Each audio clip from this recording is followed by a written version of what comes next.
Merhaba dostlar. Bugün size Heidi Craig'in ölüme yakın deneyimini anlatacağım. Heidi 2004 yılında bir hamilelik esnasında plazenta previa dedikleri plazentanın alta yerleşmesinden kaynaklı bir rahatsızlık içindeyken hastaneye götürülüyor. Hastanede durumu ağırlaşıyor ve kalp 4,5 dakika duruyor. O 4,5 dakika içinde tıbbi kayıtlarında gördüm kesinlikle diyor. Heidi bir anda kendisini bir ışık aleminde. Bunu daha çok şeye benzetiyor. Yani ışığın yoğunluğunu anlatabilmek için bir yıldırım düşmesi anındaki o parlaklığa benzetiyor. Ama rahatsız etmeyen, müthiş bir huzur ve sevgi veren bir ışık. Onu da özellikle belirtiyor. Sanki diyor etrafım böyle ışık varlıklarıyla çevriliydi ve onlar ben ortadaydım ve aklıma o anda hangi soru gelirse daha ilk harfi ne düşünmeden cevabı veriliyordu diyor. Mesela o anda ben neredeyim derken evindesin dediler. Evindesin. Gerçekten de insan orada diyor müthiş huzur içinde hissediyor. Ve bir sürü bilgi aktarıldığını söylüyor. Onların hiçbirisini tabii hatırlamıyor şimdi hayatında. Oradayken bir şeyi fark ettim diyor. Her şey enerjiden ibaret ve renkten ibaret. Renk ve enerjiden oluşuyor o varlıklar. Aslında hepimiz öyleyiz. Bütün yaratılmışlar öyle diyor. O renk ve enerji titreşiminin yoğunluğu, hızı vesairesi bizi belirliyor diyor. Ben baktım benim enerji titreşim frekansımla onlarınki daha farklı. Onlar daha yüksek bir titreşimdeler. Bana diyor orada işte dünyayı deneyimleme sebebimizin burada sevmeyi öğrenmek olduğu söylendi. Sevmek ve sevmeyi öğrenmek ve burada o titreşimi yükseltmek, yani idraki açtıkça kalp gözünü açmak, o olduğu söylendi diyor. Sonrasında gene yaşam gösteriliyor, geçmiş yaşam ama geçmiş yaşam böyle bir film şeridi gibi gösterilmedi diyor. Tam tersine diğer insanların yaşamları üzerindeki etkileriyle, yani başkalarının yerine geçerek benim yaptığım eylem, söz ve eylemlerden onların nasıl etkilendiğini görerek diyor bütün deneyimi gördüm. Yargılayan orada oturmuş koltuğunda bir tanrı yoktu ya da işte yüksek melekler yoktu. Hatta ben bile kendimi yargılamıyordum diyor. Orada sadece yargılamadan çok demek ki benim yaptıklarım mı yanımdakiler, etrafımdakiler böyle hissetmişler şeklinde bir yargılama vardı. Yani kötü bir şey yaptığında zaten karşısındakinin yerine geçmiş olarak, empati yapmış olarak, onun yerinde ona muhatap olan olarak izlediğinde elbette ne kadar üzüldüyse onu hissederek bir ölüme yakın deneyimi içindeki hesaplaşma olmuş. Ve orada bana 3 tane şey öğretildi diyor.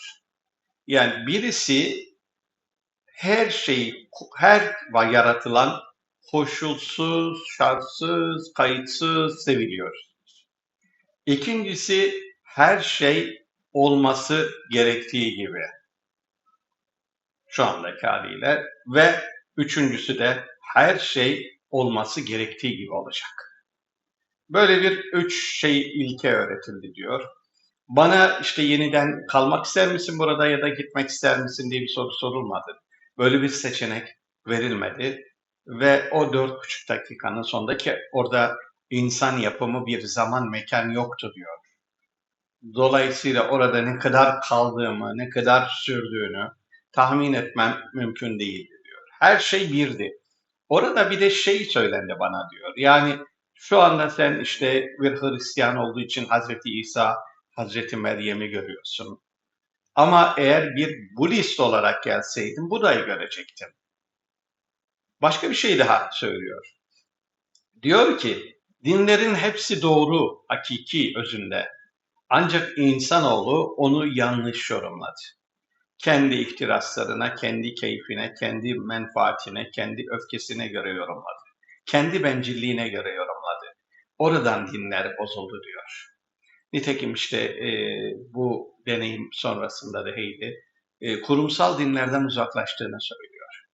Bu doğru bir tavır değil ya da değil, onu tartışmak burada bizim yerimiz değil. Zaten ben burada onu da yapmıyorum biliyorsunuz. Dini açıdan. Evet, elbette Müslümanım ve elbette referans aldığım yer kendi inançlarım ama mümkün olduğu kadar objektif kalmaya da çalıştığımı zaten biliyorsunuz. Orada diyor, kalma veya dönme ile ilgili seçenek sunulmamasının nedeni burada çocuklarım vardı diyor ve çocuklarımın olacaktı. Onların geleceğini yetiştirme, tamamlama, onlara iyi şeyler öğretme görevim vardı. Onun için zaten dönmem gerektiğini anlamıştım diyor Heidi. Ve Heidi sonrasında işte doktorun sert sesiyle uyandığını söylüyor. Daha sonrasında işte iyileşmiş ve bu deneyimini insanlarla paylaşmaya başlamış. Rehber varlıklarım diyor. Zaman zaman beni uyardılar. Ama rehber varlıklarıma ne zaman? Bundan sonra işte hayatımda karşılaşacağım kişi kim, kiminle evleneceğim ya da işte bu terfiyi alacağım mı tarzındaki sorularıma asla cevap vermediler. Çünkü onlar bizim her zaman kendi seçeneklerimize göre, kendi irademizi kullanarak, sınavın bir parçası olarak karar vermemiz gereken şeylerdi diyor. Ama referans noktası olarak o seçimlerinizde sevgiyi aldığınızda yani kalbinize danıştığınızda genellikle yanlış yapmazsınız ve yanlışlarınız da aslında yaparsanız bile o sınav gereği yaşamanız gereken bir yanlış ve ondan ders çıkarmanız gereken bir hadise olduğunu anlarsınız diyor. Heidi ondan sonraki hayatında notlar çıkmaya başlıyor. Ama rehber varlıkları neler yapıyorlar? Yani rehber varlıkları bir takım hususlarda uyarıyorlar yine aynı şekilde.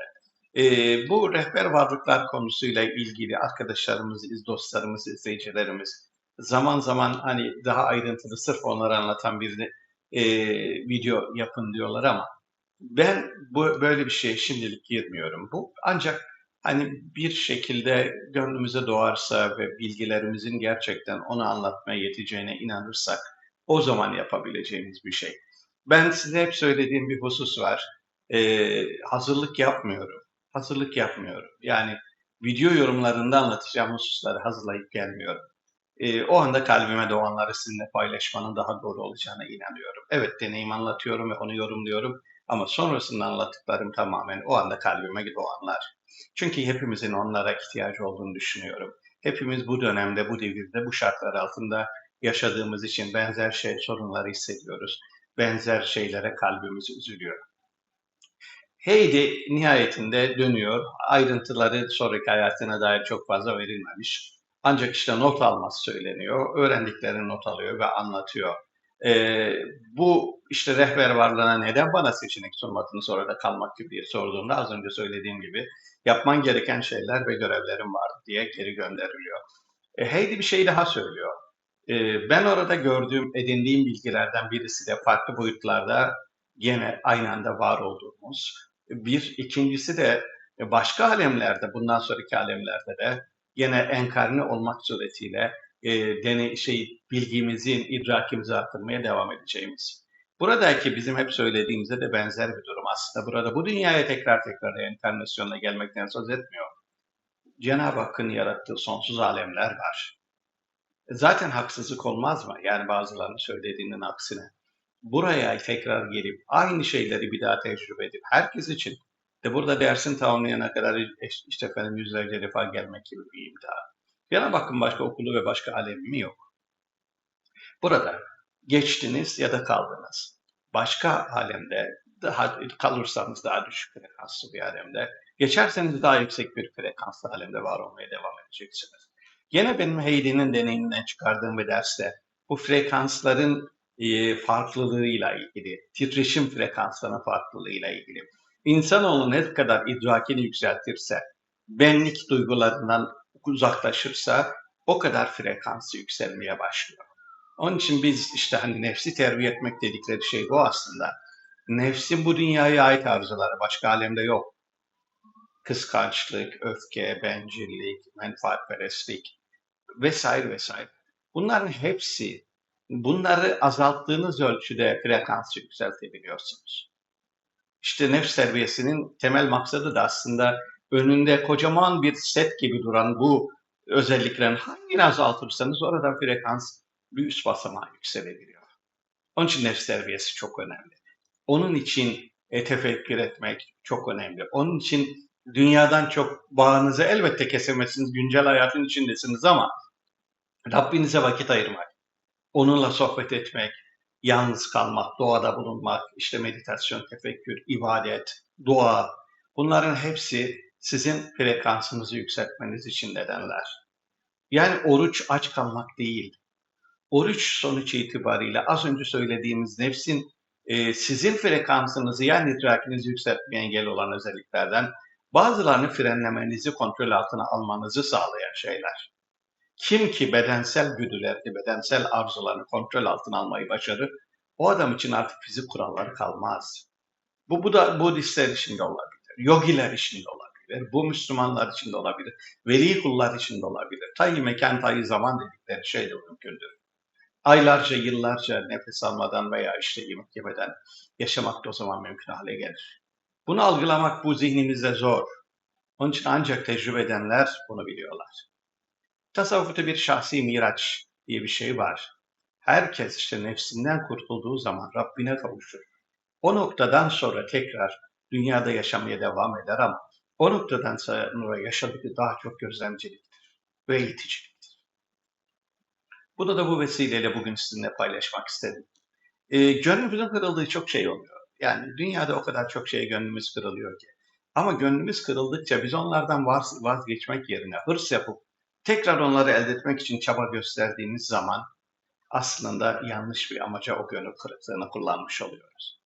Gönül kırıklığı aslında Rabbinizin sizi onlarda başarısız ederek kendisine daha çok zaman ayırmanızı ve yaşamanızı sağlamak için. Asıl güvenileceğin, asıl inanılacağın ve teslim olacağın kendisi olduğunu anlamanız için yaşatılıyor. Hepimiz hayatımızda böyle oturduğumda ben de düşünüyorum. Ya filmlerde izlediğinizde filan da görüyorsun. Ya şöyle hayatlar da var. Benim niye hayatımda şöyle şöyle olmadı, böyle böyle olmadı? Olmadı. Olmaması gerekiyordu. Çünkü sizin sınavınız onun sınavından, öbürünün sınavından, orada gördüğünüzün, burada gördüğünüzün sınavından farklı. Hep söylediğim bir şey var. Bu sınavı başarmak, işte kariyerde başarılı olmak, işte siyasette başarılı olmak, bir yere seçilmek, bir makama gelmek, çok para kazanmak, zengin olmak, başarılı olmak değil. Bu sınavı kazanmak. Kimsenin kalbini kırmadan az önce söyledim işte. Kelebek etkisi her yere dağılıyor çünkü o. Kimsenin kalbini kırmadan bütün yaratılanları Yaradan'dan ötürü sevmeye çalışarak ve o sevgide uzmanlaşmaya, o sevmeyi öğrenmeye çalışarak geçirdiğimiz hayat bu sınavı başarmamızı sağlayacak. Yoksa öbürlerinin hepsi burada kalacak. Size verdiğim hep o tren yolculuğundaki bir istasyonda bir günlük kalan adamın orada işte bütün bunları, oranın valisi olayım. Ya bir gün kalacaksın. Oranın en büyük sarayı benim olsun. En çok parasını ben biriktireyim. Onun orada hepsini bırakıp gideceksin. Sana faydası olmayan şeyleri alıp götürmenin, gönlüne yük etmenin bir faydası yok. Elbette hüzün duyacağız. Ama bilin ki dünyada çektiğiniz bütün hüzün ve acılar aslında asıl vatanınızdan hani gittiğinde hey ilk defa diyorlar ya ben neredeyim dediğinde evindesin diyorlar ya. O evden ayrı kalmaktan kaynaklanan hüzün. Biz onu başkalarına yansıtıyoruz. İşte ayrıldığımız sevdiğimize yansıtıyoruz. Kaybettiğimiz evladımıza yansıtıyoruz. İşte kaybettiğimiz malımıza, mülkümüze, makamımıza yansıtıyoruz. Oysa hepsinin temelinde o hüznün oradan ayrı kalmak var. Mühim olan oraya hazırlıkla girebilmek. Bakın, Heidi çok güzel bir şey söyledi. Diğer ruh varlıkların frekansları benden yükseklik titreşimleri. Benim onlardan düşüktü. Çünkü daha hayat okulunu bitirmemiş. Hayat okulundaki temel derdimiz hep söylediğimiz, tekrar tekrar da söylemeye devam edeceğimiz şey severek, Rabbinizin varlığını bilerek, varlığına inanarak ve onunla teması hiç koparmaksızın Ya Rabbi sen bunları yaratmışsan bunların hepsi çok kıymetli diyerek ve onlara onun yarattıklarını itibar ederek cansız gibi gördüğümüz şeyler dahil olmak üzere hepsine sevgiyi göstererek idrakimizi ve frekansımızı yükselerek gitmek. Belli bir seviye var. O seviyenin altında kalırsanız zaten işte ona cehennem diyorlar düşük frekanslı yere gidiyorsunuz. İlla birinin sizi yargılaması lazım değil. Bugün inanın oturun bu akşam. Geçmiş hayatınızı bir yargılayın. Bu gözle yargılayın.